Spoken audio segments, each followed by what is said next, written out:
This conference will now be recorded. All right, so welcome to Level 2, Lesson 1. And as always, everything that we're going to be talking about today is for educational purposes only, and nothing is intended as any type of investment advice. All right, so we're going to start this class the same way we've started every one of them. Let's do a recap. So let's first talk about what have we learned so far.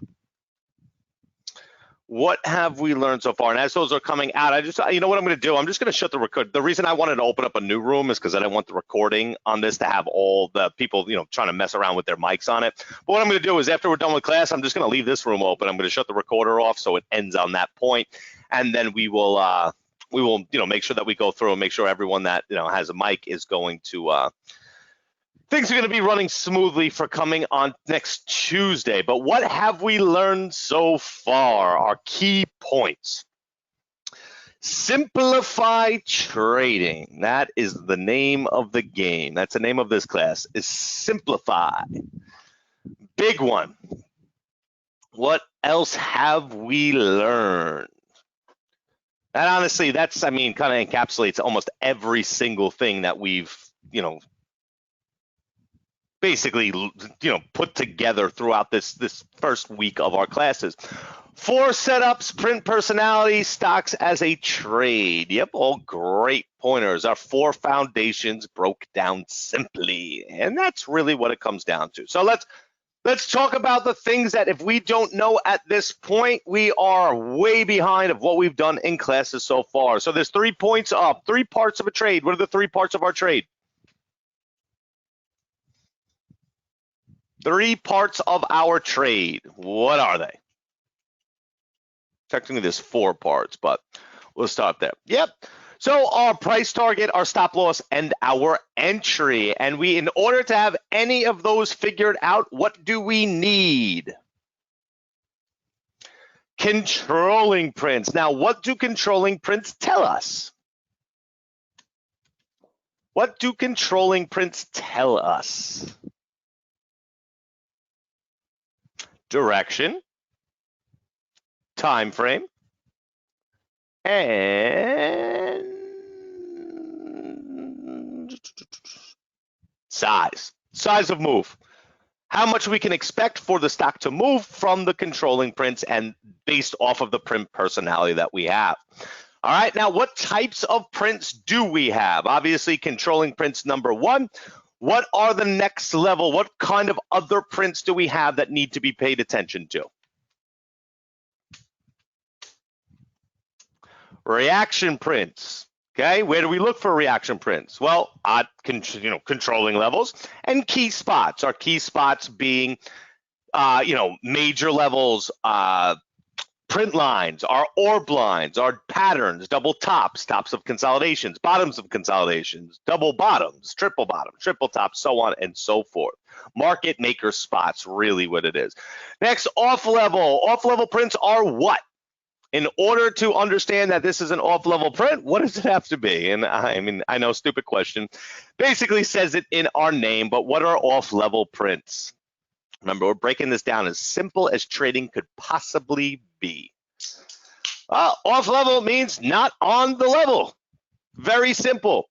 Okay, and I'm going to ask you a question right now, and I want to see what our answer is going to be. Can off-level prints be at 5s and 0s? So figure 205, 210. Not really. What should an off-level print be? Because yes, technically that's off level, but it's not really. Why is it not really? Now, don't get me wrong, we're going to use them for certain things, and we'll talk about those, but why is that not technically a spot at a 5 or 0? Why is that technically not off level? Yes, 1 cent, 11 cents, 21 cents, those are all good spots. Yeah, so 5s and 0s are still going to have more volume than something that, like we just talked about, okay? 1 cent, 2 cent, 3 cent, 4 cent, 6 cent, 7 cent, 8 cent, 9 cent. Okay, that's what we want to see in off level because it's not going to have as much volume. So what that tells us is not only does it add a difficulty of trade to it, but it also adds a time frame of a more now situation than it does of something that we really kind of have to see build. It's easier to build volume. Now, also, we haven't talked about this probably since the beginning of starting ATC in the first level 1 classes. Should we ever try to execute on a 5 or a 0? So for instance, 2005, 2010. No, why not? There we go, Alex. Last in line.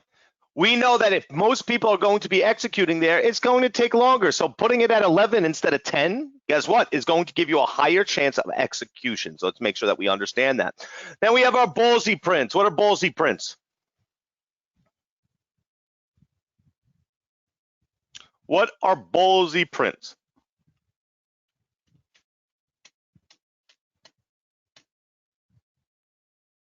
Buying under a level, so buying under a major level, and or selling above a major level. Make your money or no job. That's what it comes down to, is that if you buy underneath 20, you better be right. Because otherwise, whoever's watching you would have said, why didn't you just buy over 20 and use that? So ballsy just basically means someone taking a position that knows they need to be right. And then we come from there, we go to our leak prints. What are leaking prints? We've had some, not miscommunication, but unfortunately, some people just aren't looking at it correctly yet. But what are leaking prints by definition?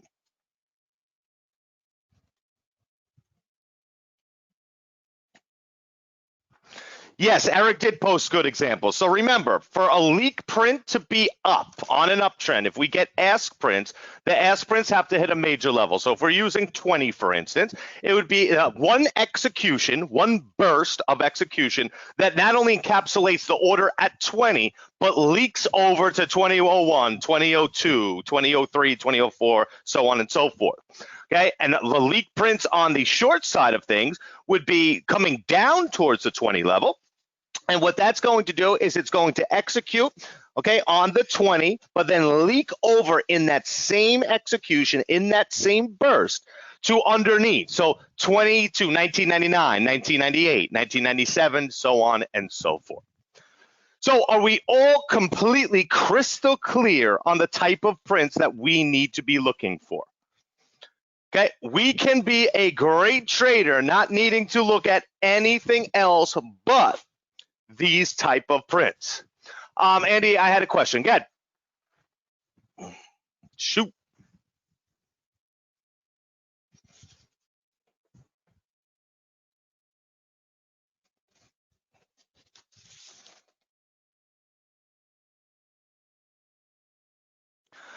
In your mind, do you separate dominant market maker prints from controlling prints? I absolutely do. Why do I? Why is a dominant market maker prints and as well as controlling prints? Why are they different? I 100% do.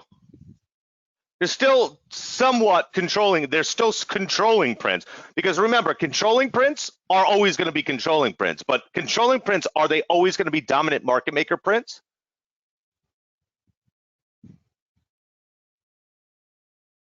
No, they're not, right?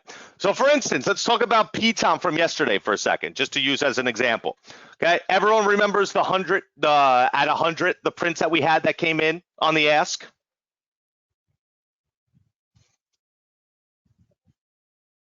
They're huge. I mean, that's the dominant market maker that was in that stock. So they're controlling prints and dominant market maker.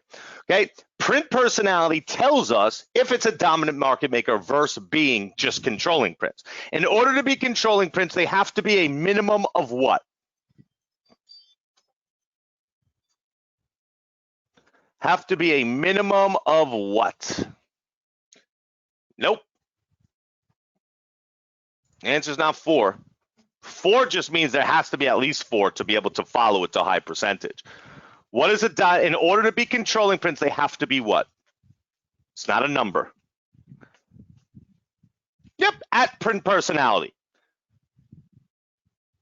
No, controlling prints. Dominant market maker prints have to be way over print personality, but in order to be controlling prints, they have to fit the print personality.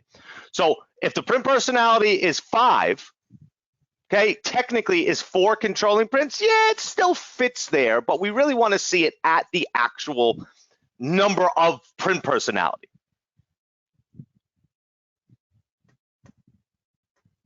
Okay, just to be clear too, we look at the dominating market maker prints to interpret all other prints. Controlling prints are what we base our trades on. So yes and no, because if I just pull up a stock, let's say right now, I'll just pull up Shell for a second. Could there be dominant market maker prints in this stock? Now, this goes back, your question, Andy, is going back to when we talked about understanding a stock as a whole versus understanding a stock as a trade. If you're using the dominant market maker prints to understand everything going on, are you looking at it as a whole or are you looking at the stock as a trade? You're looking at it as a whole. That's not what I'm teaching you right now.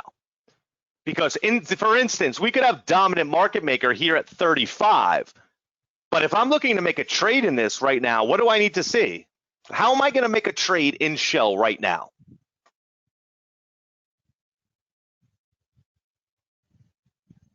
I would need controlling prints at 41, right? If I just pulled up the stock like this, which I just did, okay, and we look at here and we look at 41, we need to see prints at 41, controlling prints, to even think about trading this stock. So even if there's controlling print, the dominant market makers at 35, does it actually affect the prints we're going to follow for a trade? You see how that works? No, absolutely, Andy, it's a great question, without a doubt. That's why we're answering it. But the thing is that if the dominant market maker prints, what happens is that we start trying to interpret controlling prints as dominant market maker prints. At the end of the day, do controlling prints control a trade or do they control the entire stock? They control a trade. Dominant market maker prints are going to control a stock. So we can still trade dominant market. For instance, 100 yesterday in Piton was probably the easiest trade that I've ever seen in my life. I mean, if we look back and just to look at when it came to 100, we literally got 100, had like 50 prints. We came up to 1049. 149 did not hit and trigger down. So we can trade dominant market maker prints as a trade because we know. Also, we have to understand something. If we're trading dominant market maker prints as control prints, because control prints a control print can be regular controlling prints, or all dominant market maker prints will always be controlling prints. So we can still trade that as controlling prints. But when a dominant market maker comes in, what does that tell us our best bet is? Okay, we're going to go to 1 through 4 in a second, but what's our best bet going to be? A trade towards the prints or a pullback? And so you guys are on point.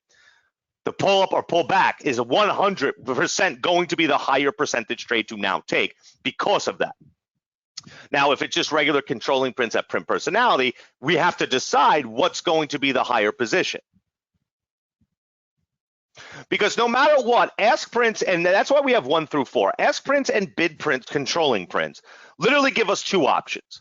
We know ask prints, we know they need to pull down first, and then we know it needs to go up for the person to make money. So we have to make the decision what makes more sense and what's what's more plausible to happen quicker. So if we see that, for instance, yesterday in pins, okay, if we go back over here, when we saw the stock pulling up, we know that 41.25, we know it had to pull up, but because it happened at 41.25, because 42.50 was above it, the chance that the trade was not up, the trade was down to go with the prints rather than the pull-up of the prints.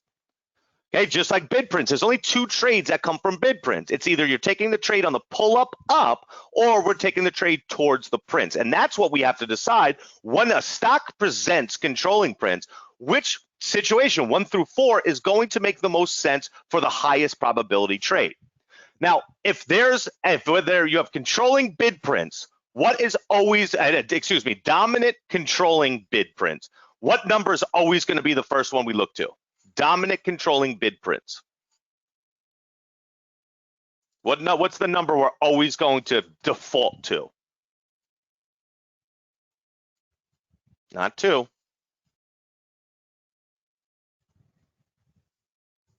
dominant market maker controlling bid prints.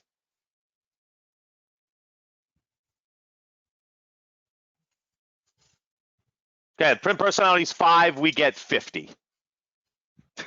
If that helps. 3. Why are we going to default to 3? Because if a dominant market maker comes in, is a dominant market maker ever trading for the most part, or for 90% of the time are they going to be building? Building. So we know the pull-up should be big. We default to 3. That's where our default situation is going to come from. Now we have dominant market maker controlling ask prints. What do we automatically default to? 1. Right? Ask prints higher than print personality, looking for a pullback short.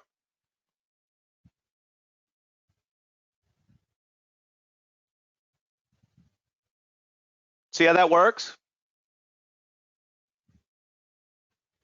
So no matter what, if that's that situation, that's what we default to. That's the trade we want to take. Now, if we have prints at a controlling prints at a print personality, can we default like that? Or do we actually have to make decisions? And that's something we have to realize. Print personality is 5, we get 5 prints. Now we know it's controlling prints. We know there's a trade that will present itself from them, but can we actually default? Because if it's asked, technically we have to default to, we have to think there's two numbers. What are the 2 numbers if we have just controlling ask prints?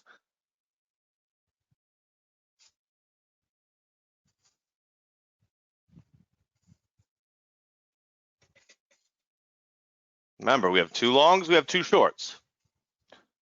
So, yeah, so you have sell prints pulling up first and trigger down short. That would be, based off the selling. And then pull up trade long from sell prints above print personality. It's going to be one or the other, right? Those are really the only 2 things we could think of. Because when we get controlling sell prints, there's 2 trades. There's either a pull-up trade or there's a trade towards the prints, correct? If we get ask prints, there's either a pull down trade or there's a trade that pulls down and then goes up. Those are the only 2 possibilities for those 2 situations. So when we're not blatantly above print personality, we still have to look at both of those scenarios and now figure out which one makes more sense to default to have the higher probability of the trade moving away from where our entry is as quickly as possible, as quickly and as far as possible. Do you see how that works? When we have dominant controlling prints that come into it, we can only default to 2 different things because, don't get me wrong, if we wanted to wait a while, could we wait and have them go back towards the prints? Of course we could, but is that a smart idea, or is it a smart idea to take the money now and then take that trade later? Because now we have 2 trades, 2 high probability trades versus 1 high probability trade happening in front of us and us waiting for the second higher probability trade. Is that all clear?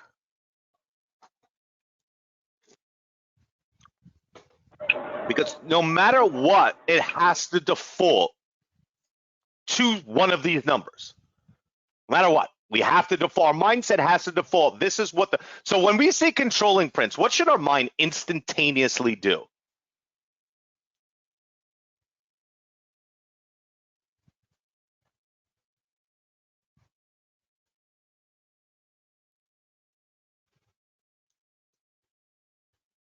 Well, the setups, but you would remember when we did our class on drawing the chart and we saw the prints that came out there, and before the market even opened, we drew exactly what the charts look like. Okay, the second you see controlling prints, what should your mind be doing?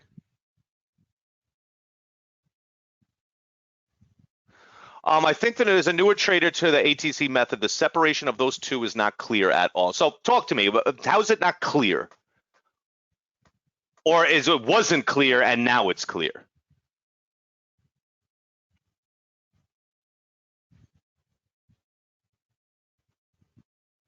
Was not. Okay, perfect. So that means that this class, but at worst comes to worst, has cleared that up, which that's a huge one. It's not when you first start, is now. Okay. All right. So you know what? We can make a bigger point of it, but you got to think about it. There's 2 different trades that come from ask prints, right? It's either pull up, pull down, or going up. That it's my fault. try to make things a little bit clearer for you now, but that's really what we should do. As soon as we see controlling prints, should we not be able to draw exactly what the chart that we expect is?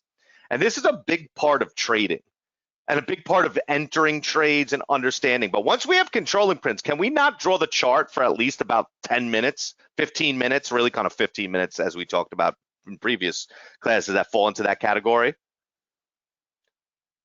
Dave drew his notes, on what was it, Tuesday? Was it Tuesday afternoon, I believe?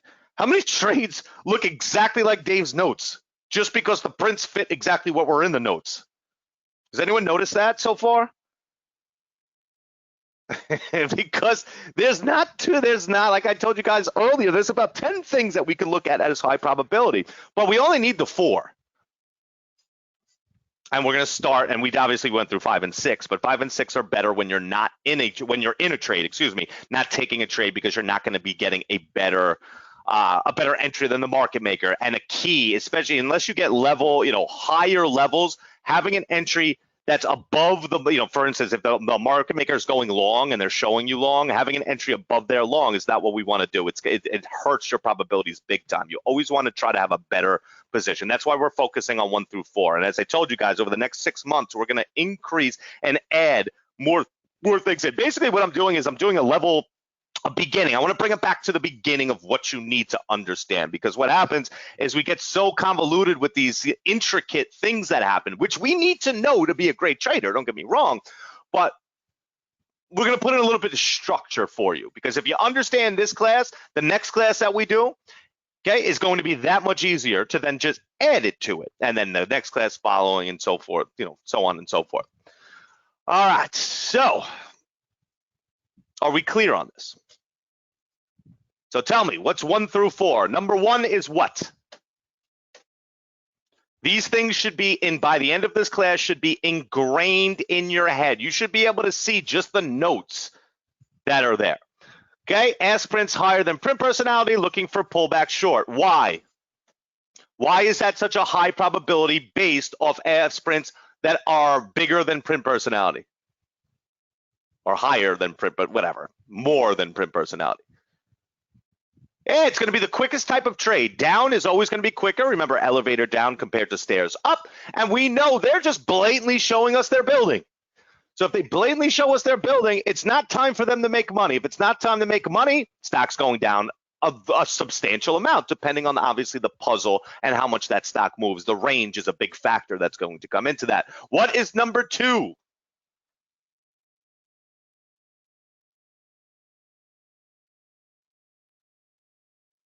I want you guys to literally hear this as you're sleeping, see it as you're sleeping.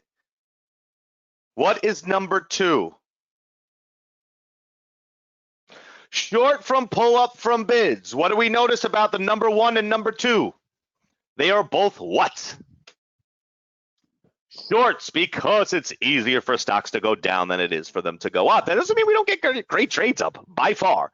But remember, what we want to do is we want to find percentages and consistency. So we know that happens to a larger percentage. That's what we're going to focus on. That means that we actually get a little bit of an extra percentage into our trade, knowing a short can happen quicker. Number 3, what do we have?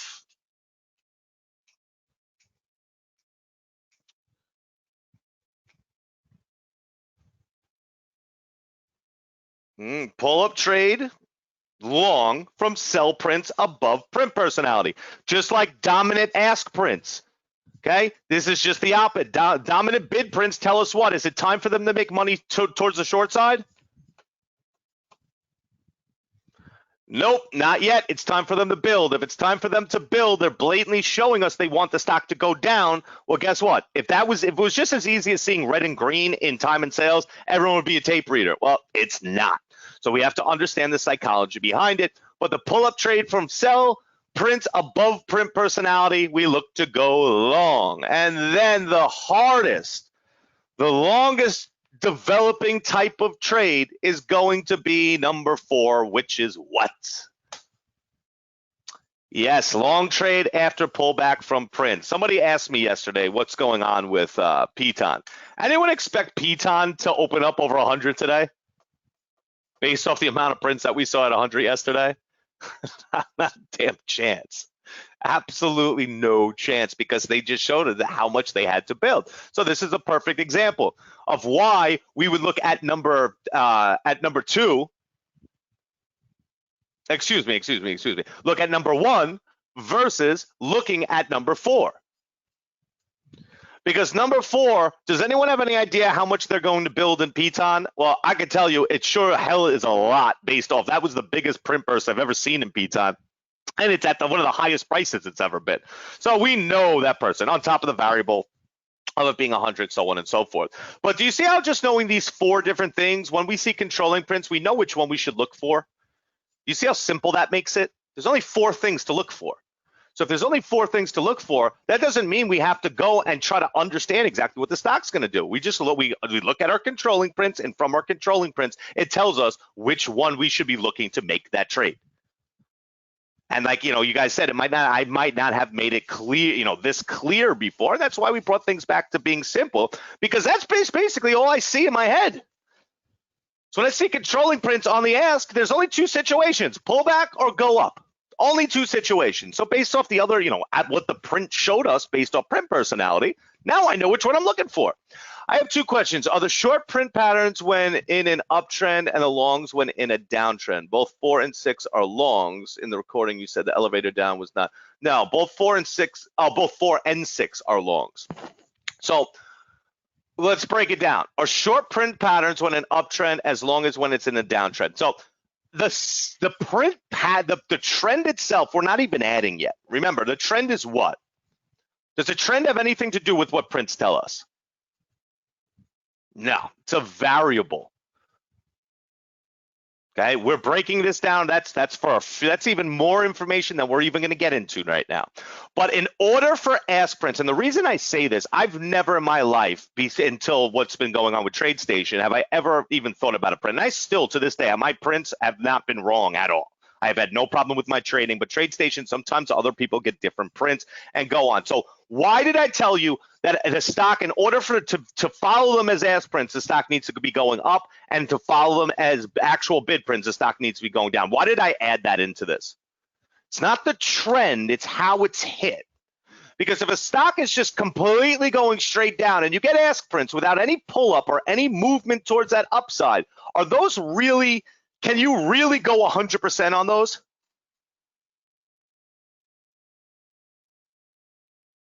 So it's covering. Does covering need, they need to make money? And this is why I added that into there. And I probably should have waited for a different class, because this is getting a little bit more complicated. But does covering need to make money? No, they don't. So it's just very easy to see if the stock's going up and you have ask prints. Well, we know they're buying. Why do we know when a stock's going up and we have ask prints they're buying? How do we know that? I don't mean the trend. You're thinking, once again, so you guys are stuck in this mindset. When you say trend to me, that the trend needs to be down or up, are you thinking of the stock as a whole, or are you thinking of it as a trade? You're thinking of it as a whole. Remember, the controlling prints just give us a trade. That's it. That's what we're looking for, is trades. Okay, so if you're looking, oh, well, the stock is in a down, okay, well, we'll get there. And there's times to look at a stock as a whole. But in order for them to be ask prints, we know that if we see sell prints come into the stock right now, are they selling from a long position or are they shorting? It's a very simple answer. Very simple answer. What are they doing? They sell right now at 92.50. Are they selling a long position or are they shorting? They're going short. Why? 92.50 right here. Is this guy selling or is he shorting? Yeah, because there's no way that you're talking about some type of ask, position from up here that they're going to be selling it. They would have sold it somewhere up here. Remember, market makers are our assumption. They're always right. They're always going to make money or they don't have a job. So when I see something like this, if I got buying right now, does that buying tell me the stock needs to go up?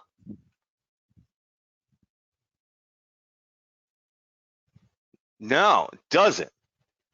Well, not for nothing, but if we go over, and once again, this is getting it more advanced than I even want to, but it's imperative to answer this question. Okay, but if they're covering, okay, essentially the stock could just do what? There's a few different options. If they're coming in at 92.50 and we see buying on the way down, do we have to take it as they're covering because of the different phases? Remember, if a stock has a big downtrend, are people just going to come in and buy first, or are we going to see covering first? Think about it logically. Big downtrend, we have to see covering first, because if it was just buying, that means that that person didn't make any money coming down. Does that happen based off our assumptions of market makers? Is this stock going to go from 95 to 92.50 with someone not making money on it and waiting for that to happen to then start buying? No, so we have to assume the first wave of buying that comes in is covering, and then if we're followed by more buying, that's when it's actual buy prints. Just like the same thing to the upside. If we're coming up to the upside, the first selling we see is not short, because if you think about it, if I have 1 million shares and I sell 250,000 of them, does that mean I think the move's over?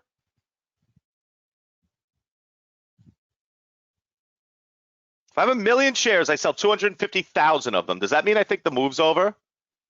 Hell no. So I have 750,000 shares. So would there only be one thing of selling, or would we see phases where we saw big selling and then after that, more selling to show us short?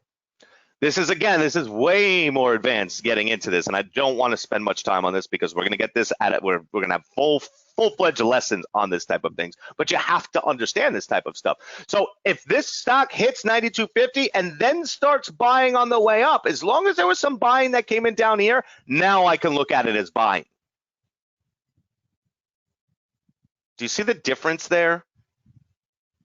See how those prints mean completely different things?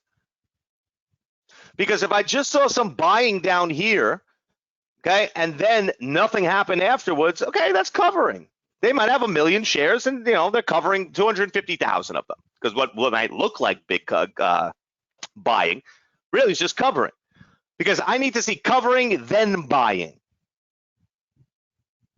Just think about it in your own way. If a stock moves $5 up and $5 down, are you going to try to trade both of those moves up and down? Of course you are. Okay, well, market makers, they're not going to try, they're going to do it. Do you see what I mean? So when you have that trend, I can't just go off the first time I see buying. I have to see covering, which I'm going to assume covering first because it's in that downtrend. And then after more buying comes in, now I can even look at it as buy. So that changes a lot. For instance, at 92.50, if we come down on this first time and I get cover and I get buy prints, okay, let's say right here, it comes down to, let's say it hit 92.50 in this downtrend that we had here. If I see covering at 92, if I see buying at 92.50, am I going to look at those as controlling prints? Once again, you guys make me go advanced, but you know what? It needs to, it needs to be said so you guys understand this. But if I see it come down to 92.50 the first time and I see buying, will I take those as controlling prints for a stock to go up? No. Why not? Why wouldn't I? Why would those prints not mean much to me? Because it's the first phase. It's the covering first. But then if I see buying afterwards, now I can look at them as controlling prints. And it's the same thing to the upside. If this stock was in just a beautiful uptrend and I see selling coming in at 95, well, guess what? That's fine. That the stock could go to 100. That doesn't mean that they're set. That just means that they're getting out of part of a position. But then after that first selling comes in, if I continuously see selling afterwards, now I'm going to use those prints because it happens in phases. When you see a stock go like this, guys, you'd be amazed that market makers are that good. They'll trade the top, the bottom, the top, the bottom, the top, the bottom. Especially when you have good volume, it's easy to get in and out. All things that we have to look for. All right, let's jump into the market and let's add some of our prints. So what I want to do now, okay, we're going to do exactly what we did yesterday. We're going to find controlling prints and we're going to make a trade based off of those alone. But now I want to add in some other types of prints. I want to add in reaction and I want to add in off level. Now, does anyone here need an example of what Bullseye or leaking prints are. Hopefully at this point, you guys understand that when you see it. Should be very clear. So now we're going to find controlling prints, and what we're going to do is we're going to add the two most important parts, the reaction and the off level. So now we just need some controlling prints.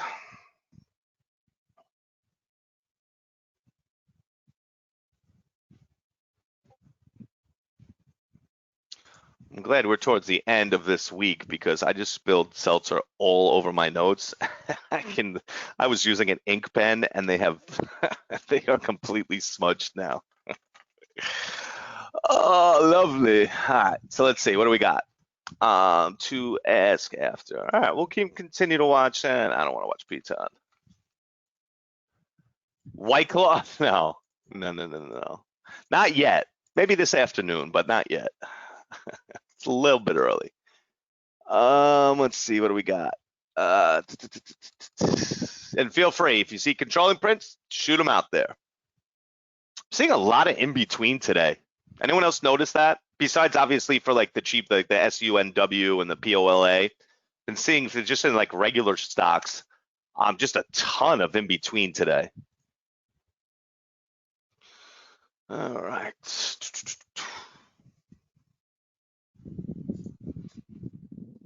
And we'll find one. All right, so this is something interesting right here. We just talked about this. So plug, what's our print personality?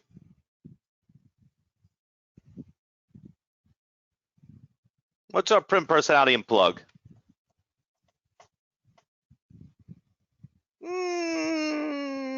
So 4, I'd go a bit less.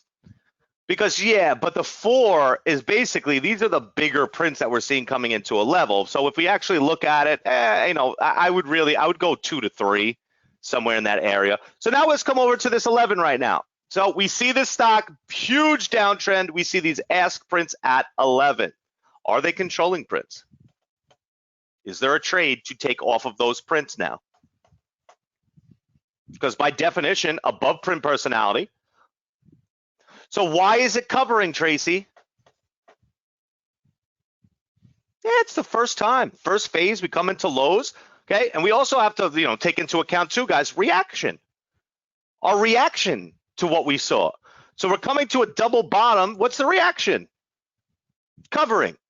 So that kind of gives us the indication that they don't think it's going to drop back down, but can we really use these as anything for a trade? Even though they're above print personality, can we use them? No, not really. And don't get me wrong, if someone's covering a ton at a level, well, we're going to start to, ask why are they covering, but there's just nothing we could use here because technically this stock should go down first and then pull up, right? That's overall. So if we look at this based off the way that the stock is moving, did it pull underneath 11? So was a short trade under 11 okay when this person was covering? Nope. And is there a long trade here? Nope. So overall, great prints, but are they controlling prints?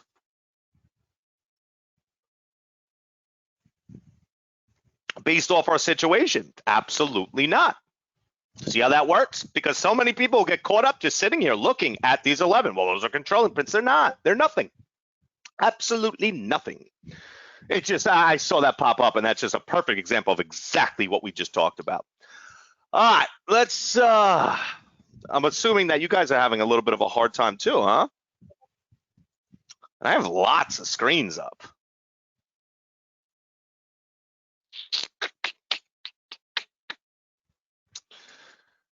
Scanning. I'm just, that would have been nice, but unfortunately not. I liked SSP this morning. But look at the volume. It's absolute garbage. And it obviously at 1250 gave us purple. Just keep in mind as well, guys, I don't care what you think you saw. Okay, if you're in the beginning level stages and you see purple or yellow, do you follow it? JE. Oh, Lordy, Lord. So this is a great buying at 60, right? Is this a stock that we would be looking at right now? Is this going to be a simple stock? Remember, we're trying to make trading easy. Anything going to be easy about a stock that basically doesn't move anymore? Let's go to SQ. 4 bid prints at 150. All right, so we have to understand something. What's the print personality? Unfortunately, it kind of already happened, but what's the print personality? About 1. So is this way bigger than print personality? It's huge. What number do we immediately go to when we see these prints? Immediately, what number do we go to? Quickest possible that's going to happen right now. 3. Okay, pull up trade long from sell prints above print personality, right? So we see those 150 come in at this moment. In order to trade this, what's the only thing we look for? We look for one thing and one thing only. Trigger up. That's all we need. Now, let's talk about what's going on right now. Okay, the amount of sell prints here compared to how much this stock moves is 151 enough. So we see it's pulling down. I don't need anything else. Okay, we got a reaction print here to 150.50. Print personality is 1 in 4,500 shares. That's a pretty decent amount, even though it doesn't look like it. But is there any way whatsoever that this stock at 151 is going to be where our price target would be? What's our price target based off how this stock moves? Print line. And that's very conservative. So now what do we look for? We know we don't need anything else in this stock to tell us that print line is where our price target is. Need nothing else. But what are we looking for? Well, we already just looked at the reaction. And remember, the reaction was 4,500 shares that came in right after it at this 105.50. Okay, but now what's the only thing? So riders technically are what? What print category do riders fall into? Jesus, easy trade, easy trade. Off level prints. Now, technically, are these 150.85 off-level prints? Not really. So what that means is that there's going to be a little bit of hesitation, a little bit of a pullback from them. Not a big one, but what followed afterwards, which is even more important.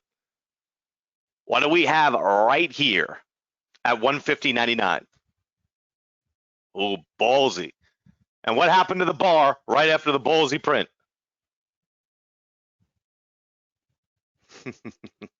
See how this works? We're not including any variables. Well, we did use a print line, but come on, how do you not use the print line in this case? It's literally in front of your face. But see how when the stock started to come down a little bit, everyone might have got scared, but there's no chance this was only going to be $1. The print personality is 1, so think about how huge this is in comparison to everything else it's printing. Is this a hard trade? Even if you missed it the first time, which we technically did we not get another trigger? Now, I want you to also now start thinking about these prints that came in at 150.85.99. Is this print line going to hold?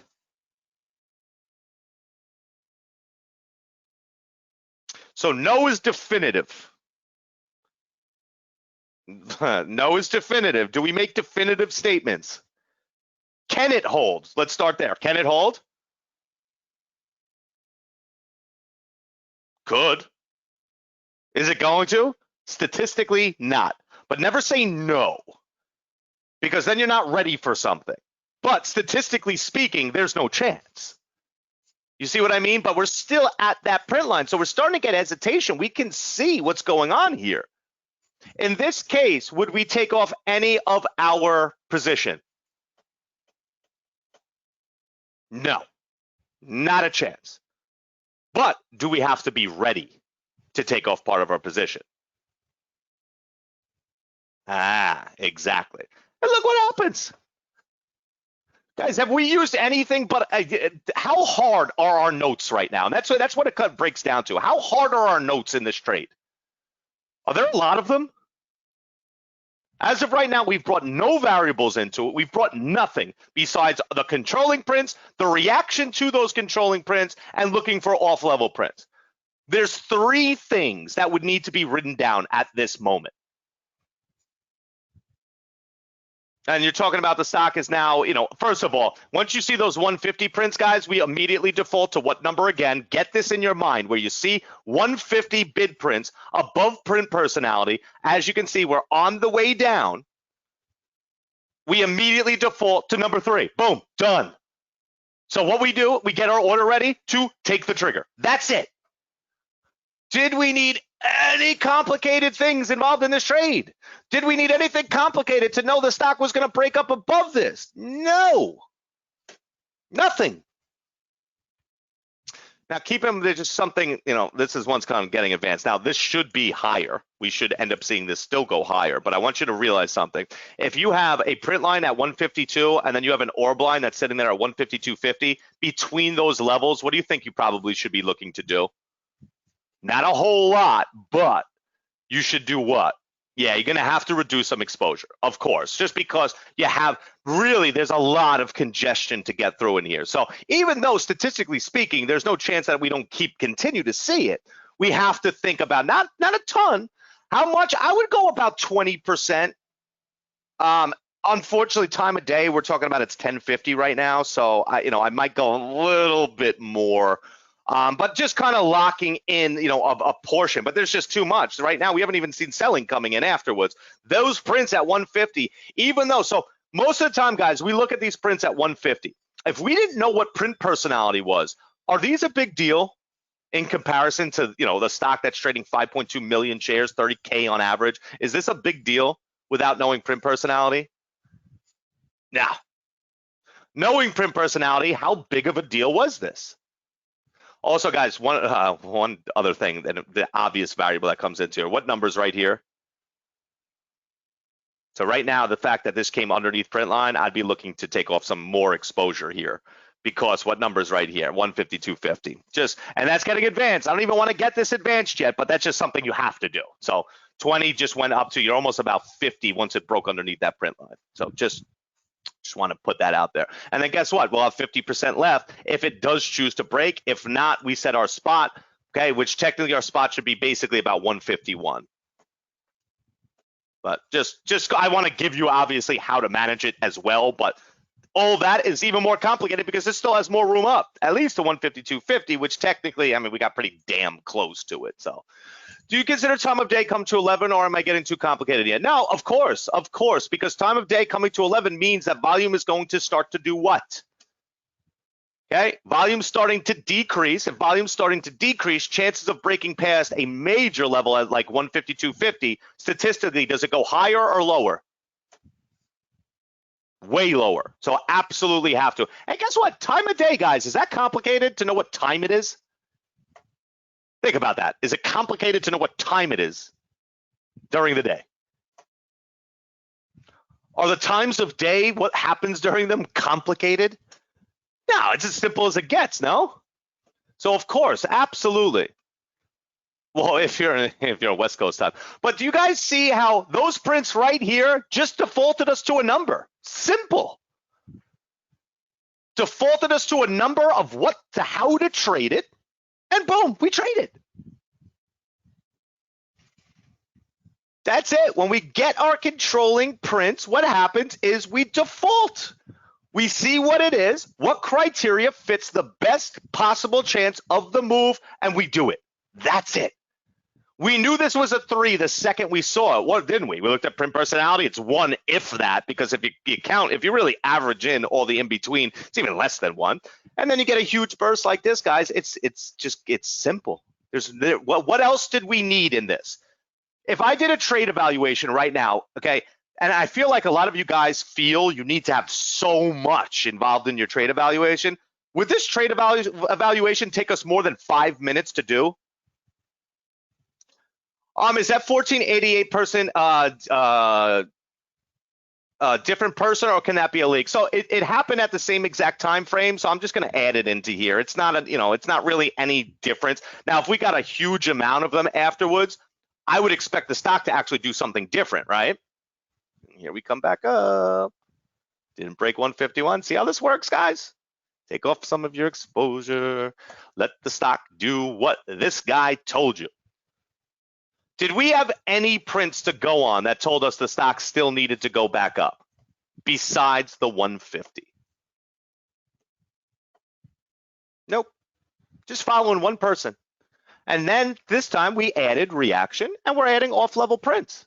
These off-level prints right here, we know are riders, so we knew that the statistical chance had to be higher, but we also knew 152 is going to play around. So we take off exposure. We would have been down to 50%. Now you let 50% ride with that already in your pocket. How much easier is it to trade this right now when you already have 50% locked in?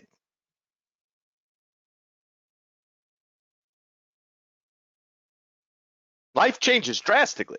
The way you see things changes drastically. Now you have trust in it because you already have a little bit of a buffer, and that's what the buffer basically is for. That's why taking off exposure, not only obviously to lock in profit because that's the only way we make money, but do you guys see how every time now, and I'm looking for another example because we still have about 5 minutes left, so I'd love to see another example, of some type of controlling prints that come into here so we can kind of show. But do you see where is there any thought process in what type of trade I should take anymore?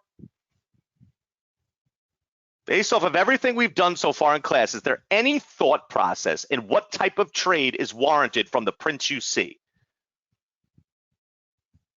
That's it.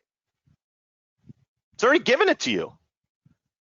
Now, don't get me wrong. This is another factor that you want to make sure you write down and you put into it. Okay, when you have a pullback or pull-up trade come from prints above print personality at a 150, like a super psych level, does that add a whole bunch of percentage to your pull-up or pull-down trade?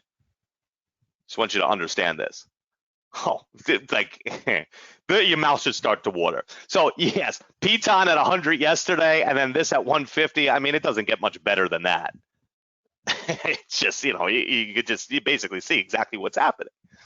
Okay, now obviously this stock still needs to come back underneath 150, but we know based off of our simple variables what needs to happen. Did we look and give a shit about any resistances or supports that happened previously besides levels we know of, like 150, 150, 250?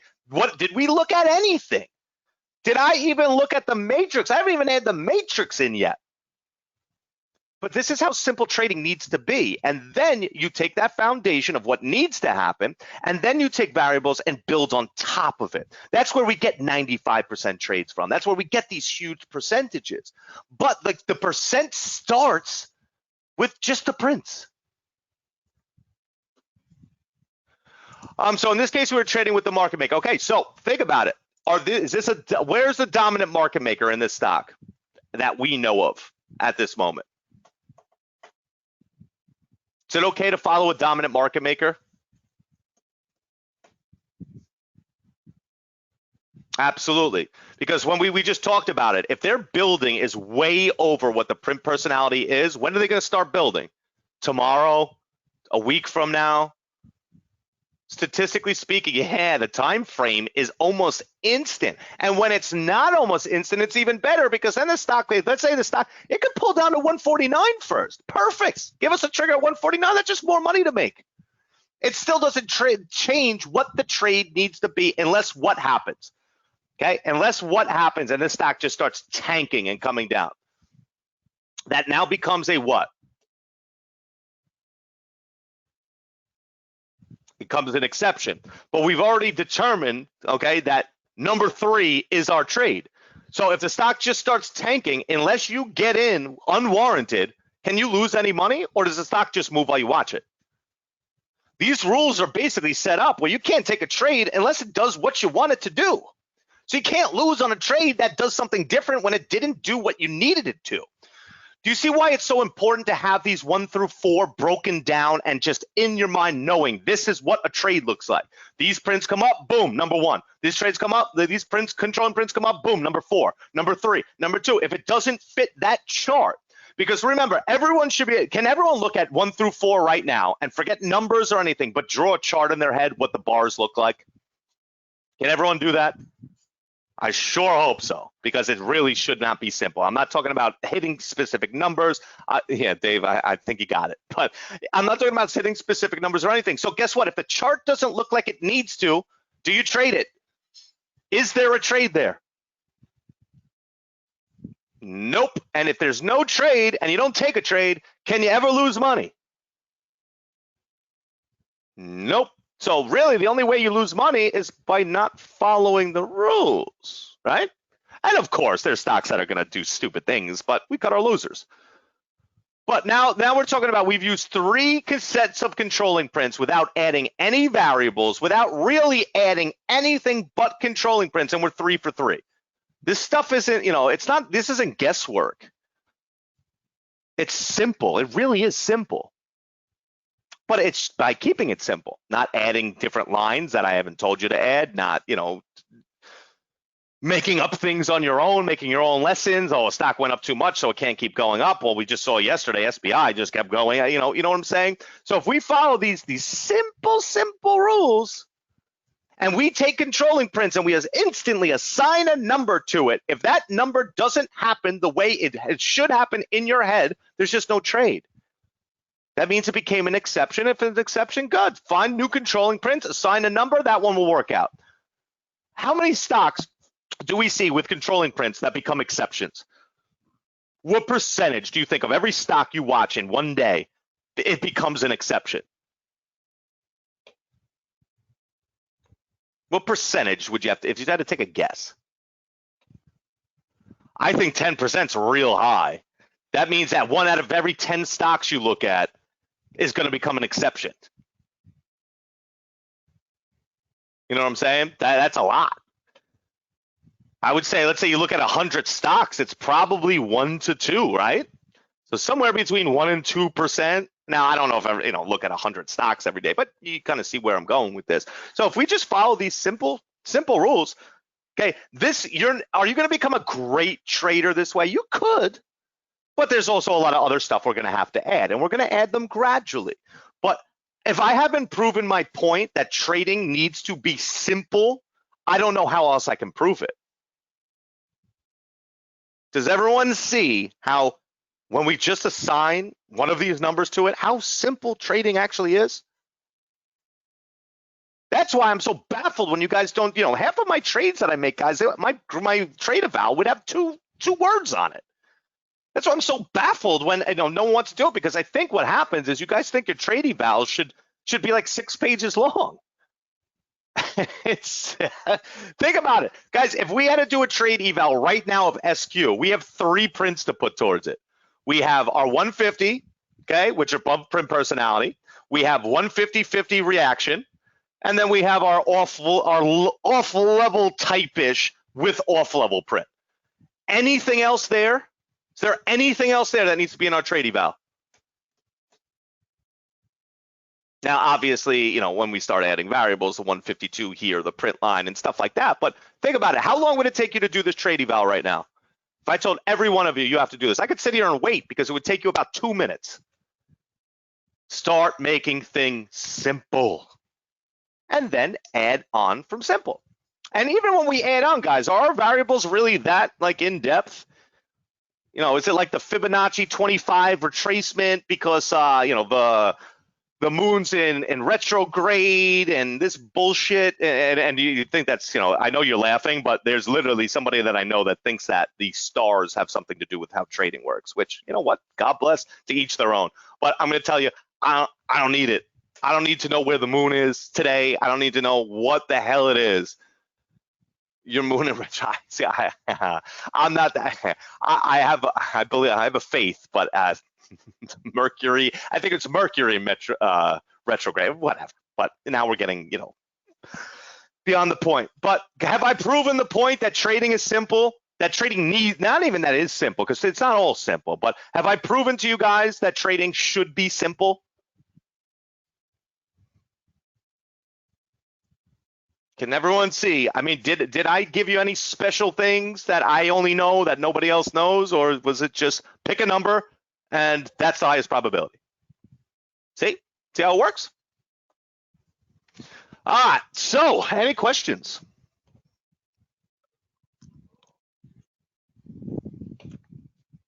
None, as usual. Well, this class I'm kind of happy because I wouldn't expect questions because it's just, I don't know how to make it any simpler. And I'm glad you guys let me know because I always thought that everyone saw it this way.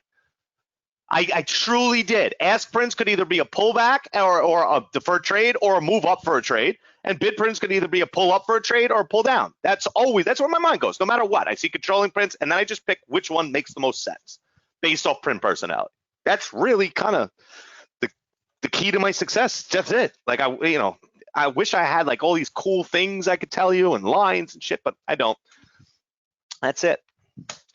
All right, then we're going to do the same. We're going to basically do this all afternoon coming up for this class. And then for this afternoon, I'm going to give you guys the most simplest form of what you're going to be doing on Tuesday.